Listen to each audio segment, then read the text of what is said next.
Então vamos dar continuidade, nós vamos falar agora sobre Cristo e o tabernáculo celestial. Lembrando também do tema que nós abordamos nesse capítulo, que fala um pouco também sobre o tabernáculo terreno, tá? Vocês podem encontrar essas referências lá em Êxodo, no capítulo 35, e Êxodo também 26, e também aborda outros temas como a etimologia da palavra tabernáculo, né? O tabernáculo, ele possibilitou que a presença de Deus se tornasse residente, constante no meio do povo do Antigo Testamento, tá? E a etimologia dessa palavra tabernáculo no hebraico, ela significa habitação, tá?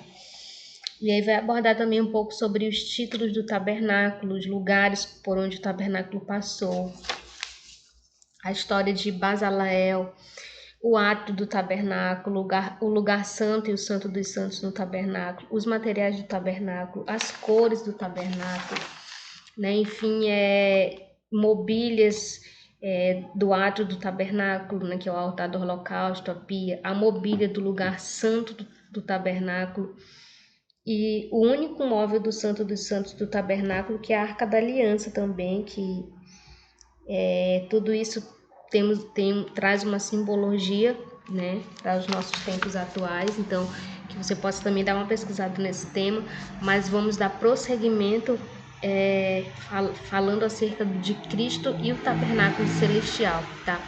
Então, por que o livro traz esse tema, né? Então, tá aí a referência lá em Hebreus, no capítulo 9, a partir do versículo 2, onde a Bíblia vai tratar exatamente, o autor, né, vai falar acerca do antigo tabernáculo, né, e vai falar justamente sobre toda essa estrutura do tabernáculo no Antigo Testamento, né, e transmitindo também um novo tabernáculo, né, não feitos por mãos humanas, não desta criação, não por sangue de bodes e bezerros, mas pelo próprio sangue de Cristo, né, que entrou uma vez no santuário, havendo efetuado uma eterna redenção, né. E aí ele traz uma reflexão, dizendo assim: se o sangue dos touros e bodes e a cinza de uma novilha esparzida sobre os imundos os santifica, que é o que acontecia no tabernáculo antigo, quanto à purificação da carne, quanto mais o sangue de Cristo, que pelo Espírito eterno se ofereceu a si mesmo imaculado a Deus, purificará as vossas consciências das obras mortas, para servirdes ao Deus vivo, né? Então é exatamente isso que acontece, é exatamente isso que nós vemos Jesus relatando no Novo Testamento, por exemplo, quando ele se encontrou com Nicodemos, né? Um homem muito inteligente na época, um homem de status, que chegou a Jesus e fez um questionamento como que poderia herdar a vida eterna. E Jesus, bem com seu linguajar simples e direto, respondeu: é necessário vos nascer de novo, né? Então Cristo, ele é superior ao tabernáculo do Antigo Testamento, sabe? Até algumas igrejas, inclusive a nossa, algumas delas realizam a festa do tabernáculo, que traz essa representatividade de todo o material que havia ali no tabernáculo no Antigo Testamento, né? Então ele é superior, Cristo é superior por pelo menos 4 motivos. Primeiro, que o tabernáculo era terreno e Cristo é celestial, ok? Lá em Hebreus, no capítulo 9, versículo 1, nós vamos ver falando sobre isso. A estrutura, as partes e os utensílios do tabernáculo terrestre se tornaram obsoletos e desgastados. Mas o Cristo do tabernáculo celestial é imutável e eterno, né? Então ele ressuscitou. Cristo vive para todo sempre. Amém. Né? A tenda do tabernáculo, ou seja, o lugar de adoração, de consagração, de ministração da oração, o lugar santo dos santos, santíssimo, era inacessível ao povo, né?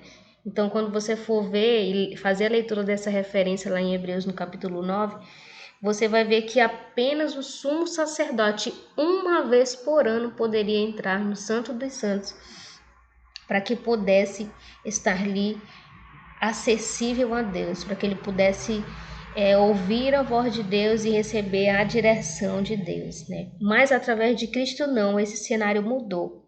No seu sacrifício redentor, nós passamos a ter acesso ao lugar santo e ao santo dos santos, a sala do trono de Deus no tabernáculo celestial.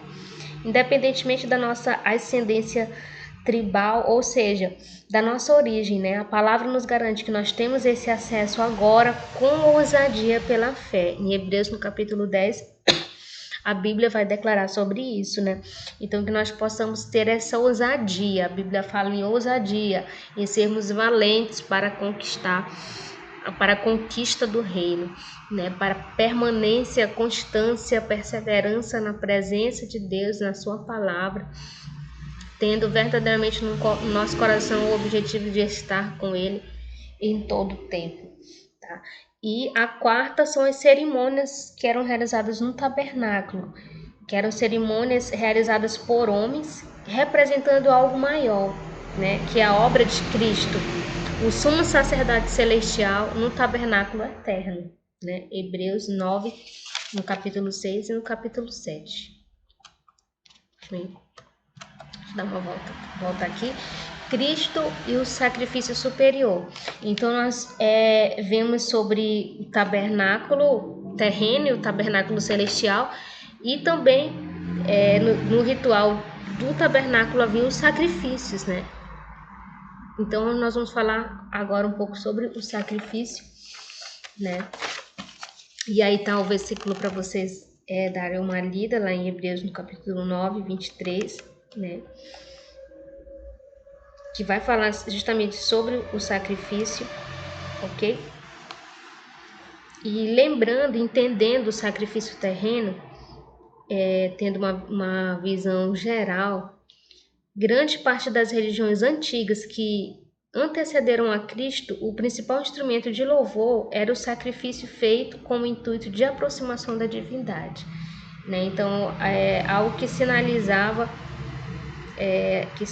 as religiões como instrumento de louvor era o sacrifício, né? E aos hebreus, no que diz respeito à fé dos hebreus, nos livros de Levítico, Números e Deuteronômio, eram as compilações mais importantes das regras do sacrifício, né? Tais sacrifícios tinham duas classificações. Então, para os hebreus, o sacrifício ele tinha duas classificações, né? O sacrifício de pacto, que nesse sacrifício existia a refeição sacramental, onde a deidade era anfitriã e a ofertante convidado, tendo como objetivo criar um laço de amizade e compromisso entre o anfitrião e o ofertante. E o sacrifício de tabu. Este sacrifício de origem animal ou vegetal servia para apaziguar a divindade e trazer a redenção e expiação, né?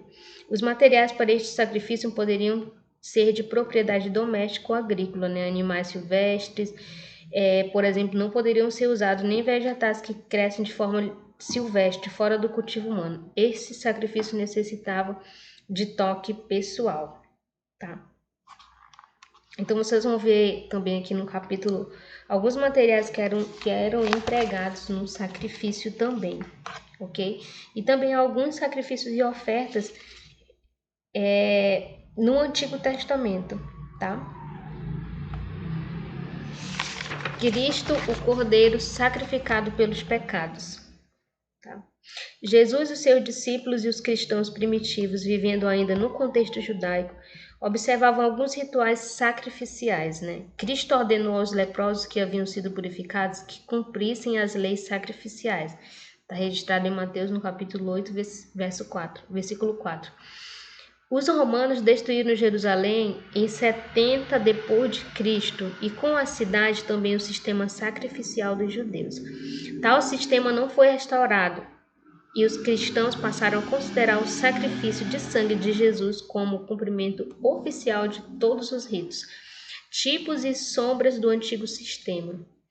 Aqui entra a epístola aos Hebreus, revelando que em Cristo se cumprem todos os sacrifícios do Antigo Testamento.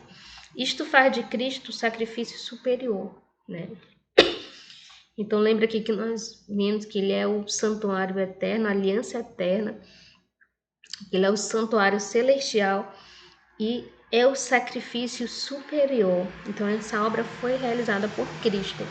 E conforme Hebreus no capítulo 9, versículo 26, a Bíblia diz assim: de outra maneira, necessário lhe fora padecer muitas vezes desde a fundação do mundo.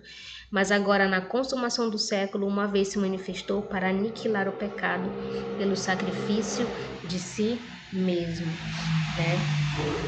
Cristo eficazmente sofreu uma única vez, pois seu sacrifício foi único e suficientemente consumado. Ele se manifestou no grego paino, que significa tornar-se visível para aniquilar, do grego atétesis, que significa anulação, ou seja, para anular o pecado pelo sacrifício de si mesmo, tá? Então, esse tópico que nós abordamos agora, a respeito do capítulo 3, Cristo, sacerdote da aliança celestial, né? Então, assim como todas as vezes nós temos o ritual, né, da Santa Ceia, nós temos a celebração da Santa Ceia, onde nós declaramos ali o sangue da nova aliança, né, em nosso favor. Então, que você possa se aprofundar mais nesse conhecimento, tá? Que nós possamos buscar juntos também, porque como eu sempre falo para vocês em sala de aula, nós, enquanto professores e alunos, temos um relacionamento de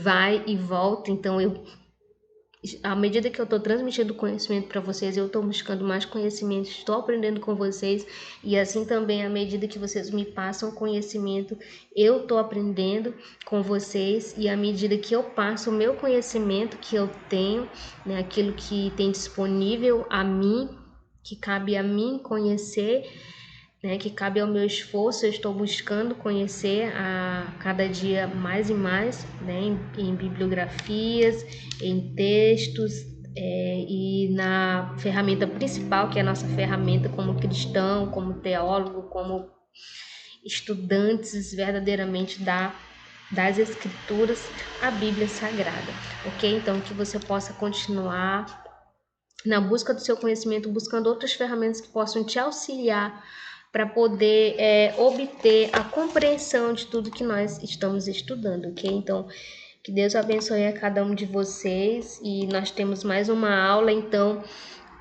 fiquem atentos e façam todas as atividades, ok?